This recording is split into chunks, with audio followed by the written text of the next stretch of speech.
Hello guys and welcome back to the channel. My name is Ola Sukomi. Today I want to show you guys something very important, and I think it's going to inspire you some way somehow because it has inspired me. It is how to cut a suit jacket in a large scale. That is a suit jacket manufacturing company that I had a record of. I was doing a research on Chinese manufacturing company in the clothing aspect, and I got to see this video.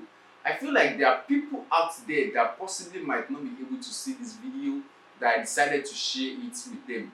It could possibly just bring forth something in them. This is Africa. We need mass production of things. We need to create our things ourselves. I'm getting into mass production. I've been into it. I'm currently doing some mass production stuff, but I needed to go bigger. So I need informations that can come into my head that will bring forth something beautiful.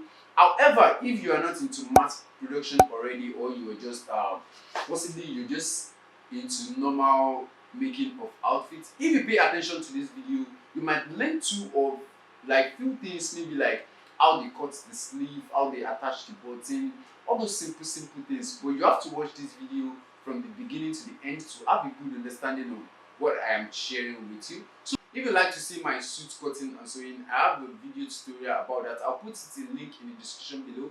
It is not free, you have to pay to have access to the video. So if this video helped in any ways, you might need to just give it a like button. Very simple, just like the video.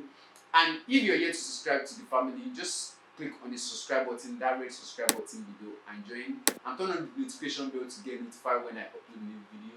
I try as much as possible to upload video as often as I can, to just help in general. So thank you guys for watching. So let me show you guys this video, and I hope you guys enjoy